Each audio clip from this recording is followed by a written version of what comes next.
5 en la República Argentina y ya nos ponemos en contacto con la redacción de Filo.news, donde ahí está Daniel Maffei, lo cual demuestra lo difícil de la situación que hicieron que Maffei vaya más temprano a trabajar en el día de hoy. ¿O no, Dani? No, yo siempre los lunes soy el que abre, sí, soy esa persona. ¿A qué hora abrí? 6 a.m., 6 y cuarto, sí, me gusta llegar un poquito antes. ¿Y a qué hora debería llegar? A las 7. ¿Y llegás a las 6? 6 y cuarto, sí, dependiendo del día y las corriendo. necesidades. No tenés hijos, ¿no? No, a ¿Matrimonio Poppy, tampoco? No estaría haciendo mi No. año emocional. Ok, ahora entiendo claramente todo. Bueno, vas a tener esta y otras cosas mucho más feas con la medida que vaya avanzando el tiempo. Daniel, antes que nada ir a algo tan serio como lo que está pasando en Bolivia. Sí. ¿Por qué con Tigre es eso el clásico? ¿En dónde nació eso? No, nace de lo que es la carencia de historia de Tigre y a partir de eso la necesidad de encontrar un enemigo. Ok, que, en vez de empezar por Tigre, empecemos por Chacarita. O sea, vos no puedes hablar por los otros. Oh, ya usó palabra enemigo en todo eso. Al toque usó la palabra Carencia. Ok, cambiemos de tema. Algo más tranquilo. Sí, ¿cómo se ven para hoy? Y yo, la verdad que con un empate, siempre que Chaca no pierda, para mí es un milagro en esta temporada. ¿Local o visitante? Local, en la Fortaleza de San Martín. O sea, sin nadie. No sé en qué quedó todavía, pero sí, me parece que ahora pueden entrar los socios, es medio raro, ¿no? Siempre, no es una situación transparente la de la entrada a la cancha. Ok, o sea, vos no sabés si vas a poder ir o no.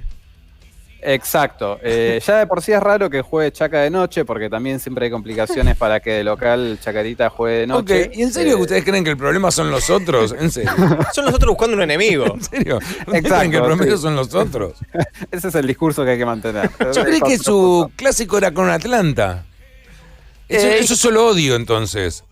Claro, depende. Para mí, o sea, el rival que quizás le tengo menos aprecio es Nueva Chicago, puntualmente. Hay una bocha. Sí. Hay una bocha, sí. Boca también. Pero sí, se abre un paraguas muy grande, claro. No, pero- con Boca más que es una cosa que siempre hubo problemas en nuestros partidos. Claro, no es Lo cual rivalidad. demostraba que no estábamos, que no hacíamos la mitad. Pero es un problema de hinchadas más que nada el de Boca. Claro, o sea, ahí obviamente que no puedo hacer un clásico con Boca por cuestiones obvias, pero sí, creo que Tigre, Chicago, Atlanta. Lo que pasa es que con Atlanta estuvimos muchos años sin jugar también. Con el gallito ¿no? de Morón, ¿los quieren? Y Morón es como un derrame de Tigre, entonces. Mirá vos, de Morón, alguna derrame. manera- de Se está Tigre. cargando Ya todo. la palabra derrame es Todo el fea. conurbano. Si un médico viene y te dice, tenés un derrame, está mal. Gracias. Si abrís la heladera y decís hubo un derrame, está mal. Si estás en una planta nuclear y decís hay un derrame. No, la palabra derrame nunca es buena con nada. Con nada, no, y lo que a mí me pasa muchas veces es que uso la remera capaz de Chaca y me putean y tengo un abanico muy amplio de equipos que me pueden putear. No es que me firman el insulto cuando paso Claro, por la no sabes calle. por qué te están puteando. Claro, puede ser Almirante Brown también, puede ser Platense, o sea, es muy Todos grande. están en contra de ustedes. De alguna manera sí, de alguna manera Lo sí. mismo podría decir Evo, solamente para entrar por el lado menos conflictivo de todo esto. Y Daniel, todos sabemos lo que está pasando en Bolivia y a lo mejor lo puedes explicar un poco más. Pero creo que me gustaría empezar con este planteo mío por lo menos. Evo hace un tiempo atrás, como no podía por ley, no podía ser reelegido para presidente, para poderse postular como presidente, lo primero que hace es consultemos al pueblo. No es una medida muy lógica porque la verdad, si ya estaba escrito, ¿para qué querés modificar nada más que para beneficio propio? Estaría bien, sería realmente democrático si hubiese dicho, ok, que el próximo presidente pueda ser reelegido. No va a ser mi caso porque durante las leyes donde estuvo mi ejercicio, esto no pasa. Pero todos estuvieron tentados en preguntarle al pueblo pensando que el pueblo le va a dar la razón. El pueblo no le dio la razón. No, el pueblo, muy bien hasta ahí, ¿no? Le dijo no. Exacto, sí. Entonces Sí. él modifica al país, lo refunda de alguna manera, tiene esta cosa, le voy a poner la palabra dictatorial, porque esto de hacer nuevas repúblicas comúnmente de dictadores más que de demócratas, y dice que es el nuevo es el primer mandato de este nuevo país, que ya no es Bolivia, la vieja Bolivia desapareció, hay otro país. Llama a elecciones, se ve que está todo flojo de papeles, deja, la verdad que él permite que la OEA, que es la primera que se queja, audite cómo fueron las elecciones, y la OEA dice hace pocos días, miren, esto por todos lados hacía agua. De esa forma, dice, bueno, vamos a llamar de vuelta, pero los contrincantes dicen, no, pará, no llame de vuelta a vos. Vos hiciste todo mal, hiciste trampa, vos te cagaste en algo que habías dicho que no te ibas a cagar, y ahora querés venir y además presentarte. No te presentes. Y ahí estalla todo. Digo, ¿qué pensaba Evo? Lo quiero encarar del otro lado de cómo lo están encarando el resto, ¿no? De lo que está pasando. Yo digo, yo quiero ir un poquito para atrás. ¿Qué pensaba Evo? ¿O qué se cree que pensaba Evo que iba a pasar con toda esta serie de irregularidades? Sí, cuando teníamos, no sé si recordarán ustedes, pero en el mes de abril, cuando arrancaban un poco las columnas de Filo dentro de Vortex y puntualmente... Sí, por eso dejamos de hacerlas, porque, viste, son muy premonitorias. Justamente planteábamos esto, ¿no? De la incapacidad muchas veces de los gobiernos de poder generar sucesiones de mando dentro de lo que son las líneas partidarias. El caso de Bolivia y los 13 años y 9 meses de Evo Morales en el poder son un ejemplo de esto.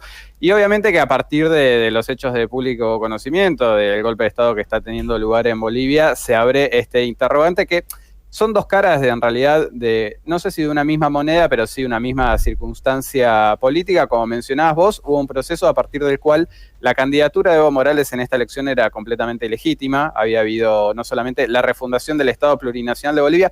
Ahí yo no comparto tanto la parte del carácter dictatorial de eso, básicamente porque creo que haber fundado una nueva nación y pasar de lo que fue la República de Bolivia a este Estado plurinacional seguramente haya tenido un aprovechamiento político de permitirse en primera instancia la reelección inmediata, que era algo que en la República de Bolivia no estaba contemplada. Sí, yo por eso lo decía, no porque no hayan tenido la necesidad de decir somos otra clase de país. Exacto. Y además, bueno, obviamente lo que tiene que ver con la incorporación de muchos sectores que siempre en la trágica historia de Bolivia, ya sea desde la República, lo que fue la Confederación Peruano-Boliviana, ha estado relegado en la sociedad. Ahora bien, lo que está sucediendo en estos momentos es algo que se corre un poco de eso porque tenés, como vos decís, dos procesos que se daban en simultáneo y que también lo charlábamos la semana pasada y era que parecía que no había posibilidad de que esto no saliera mal, que era algo que ya empezamos a plantear en el mes de abril, porque básicamente la candidatura de Eva estaba viciada de una ilegitimidad que tiene que ver con este referéndum que él convocó y que con el 51% de los votos la gente rechazó una nueva candidatura y que a partir de eso es el Tribunal Superior Electoral el que le termina dando la posibilidad de candidatearse, cuando sabemos que muchas veces las instituciones en América Latina y puntualmente en el caso de Sudamérica no suelen ser objetivas ni neutrales. Ahora bien, en ese proceso también es cierto, por lo menos esta es mi perspectiva, que pierde peso y gravitancia que ante un golpe de Estado y por sobre todo las cosas ante una coyuntura regional donde desde mi parecer estamos viendo el resurgir de las Fuerzas Armadas como garantes o no de las democracias y de los gobiernos electos democráticamente, terminar en este momento, o sea, y cuando digo en este momento quiero ser muy específico, en el día de hoy y en las últimas horas, estar hablando de si la candidatura de Evo es legítima o no. Obviamente que para una persona que estuvo 13 años, 9 meses y 18 días en el poder como presidente de un país, no es ajeno a lo que pueda haber sucedido y decididamente la candidatura de Evo no debería haber sucedido y se debería haber podido generar un proceso de recambio político al interior del movimiento del socialismo, que es su partido.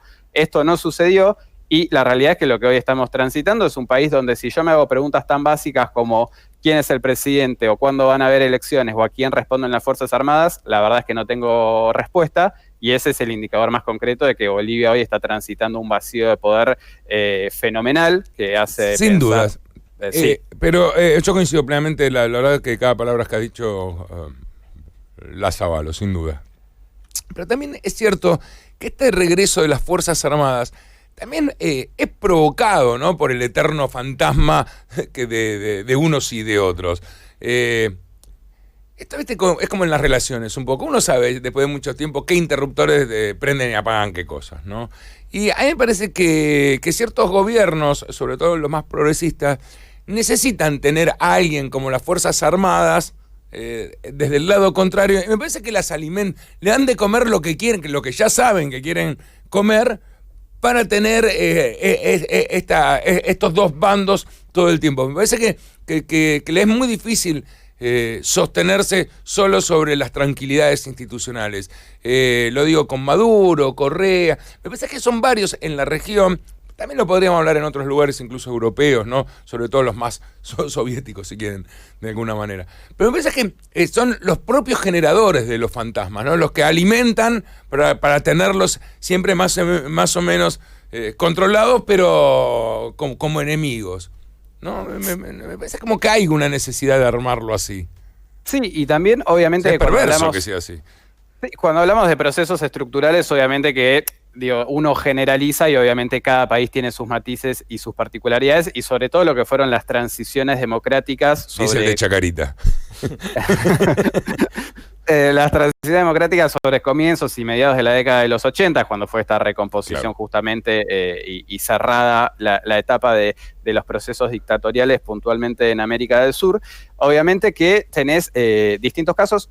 Creo que hoy por hoy estamos viendo esto, una región que transita. Si hablamos de que Sudamérica tiene 12 países con dos interrogantes bastante grandes para todos, como son Guyana y Suriname, de los otros 10 países hay 6 casos en los cuales vos tenés una presencia de las Fuerzas Armadas concreta en lo que es la continuidad o la ruptura de los gobiernos, más allá del caso de Venezuela, que lo hemos hablado muchas veces y que de hecho forman parte del gobierno desde lo que es la administración de Hugo Chávez, el retorno también de las Fuerzas Armadas en el caso del Brasil de Jair Bolsonaro, y después lo que tuviste en lo que fue el mes de octubre y estos días de noviembre con los casos de Perú, Ecuador, Chile y ahora Bolivia, ¿no? Donde la imagen de los poderes ejecutivos dando anuncios de medidas con las Fuerzas Armadas detrás, de alguna manera respaldando no un gobierno de bajo arraigo popular, es un síntoma bastante concreto también de que, desde mi perspectiva, la región de América Latina está atravesando su crisis más profunda desde justamente esta recomposición democrática, porque además de las Fuerzas Armadas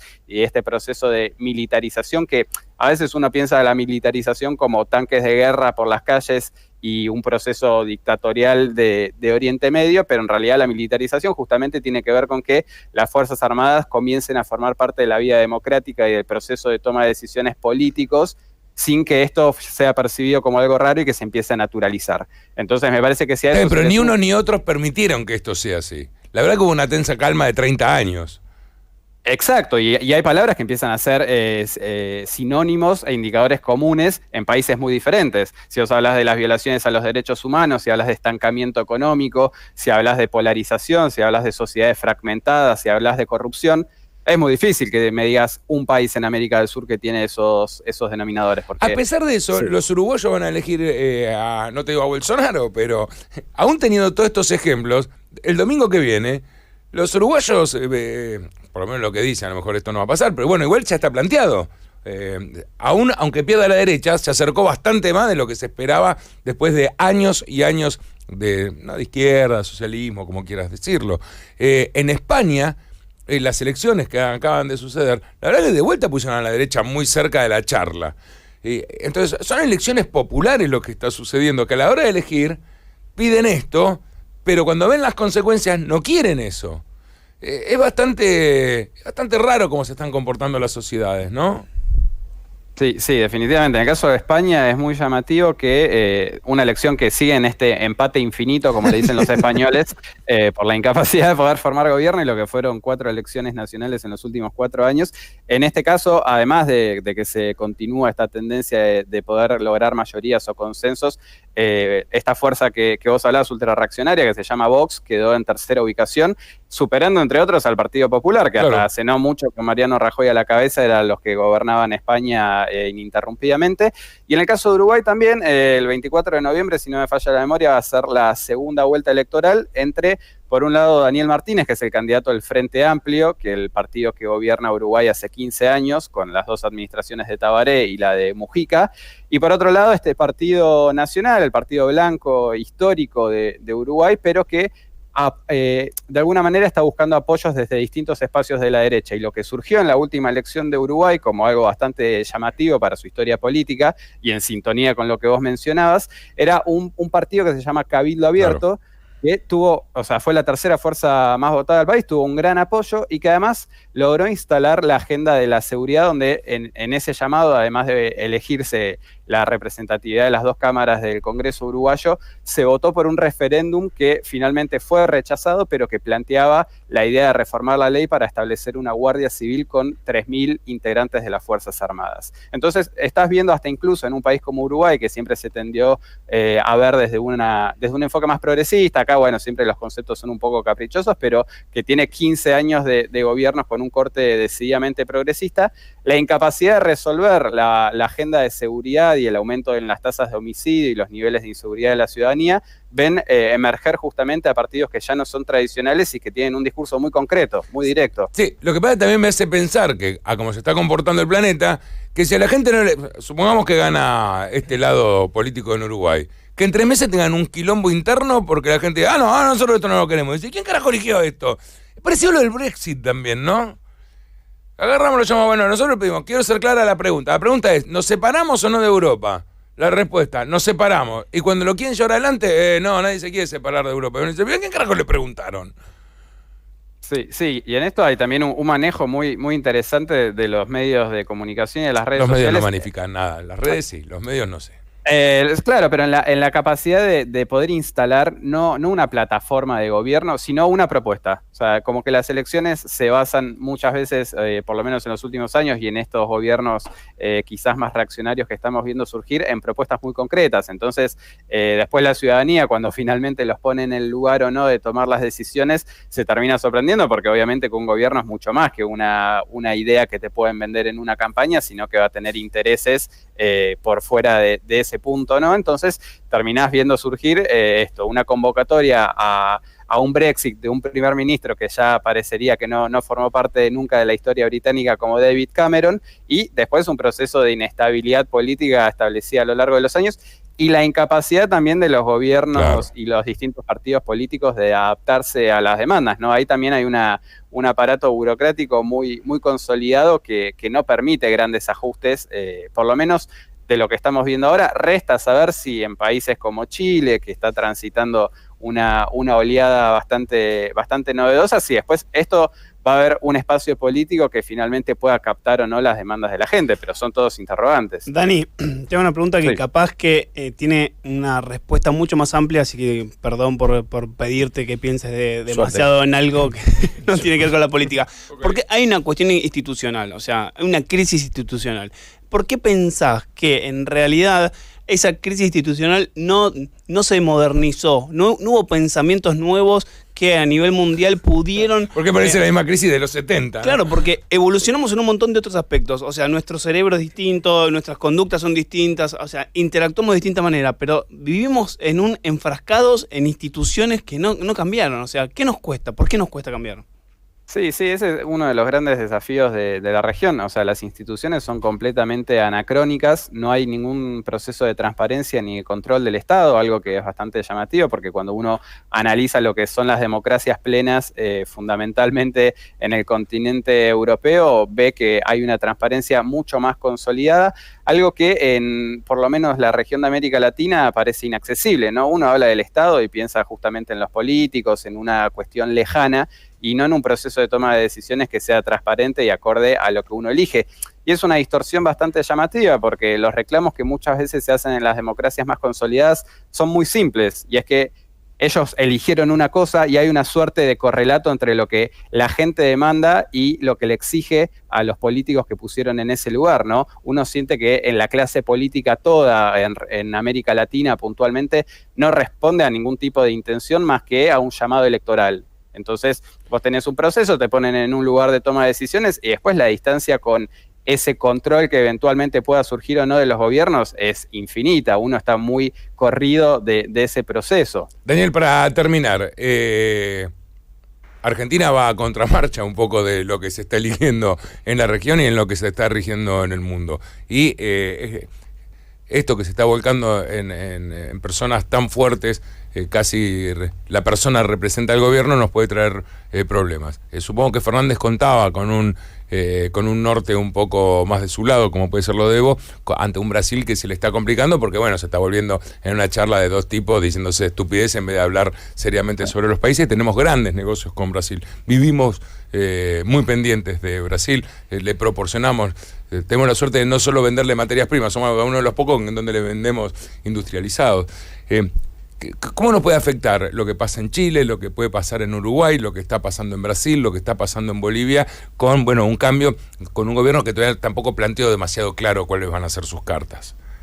Bueno, yo creo que en ese sentido siempre los gobiernos tienden a serlo necesariamente pragmáticos para mantener dos canales bien distintos. Muchas veces cuando hablábamos de la política exterior argentina, decíamos que desde lo discursivo y lo retórico, por ejemplo, los contrapuntos entre la administración de Macri y la del kirchnerismo son muy grandes. Pero cuando esos mismos contrapuntos los querés llevar o trasladar al eje económico-comercial, la verdad que no ves grandes alternancias. Los socios comerciales de Argentina siguen siendo con algunas fluctuaciones, pero más o menos los mismos, y estamos hablando en un proceso de, por ejemplo, fue la crisis hipotecaria y financiera de los Estados Unidos que afectó al mercado comercial internacional de manera mayúscula, por lo cual creo que seguramente Fernández va a intentar mantener lo que es, por un lado, una política discursiva afín a su línea ideológica, que obviamente es condenar el golpe de Estado en Bolivia, de saludar lo que es la rebelión o las manifestaciones del pueblo en Chile, pero que al mismo tiempo va a tratar de tener una identificación y un vínculo comercial y económico con los países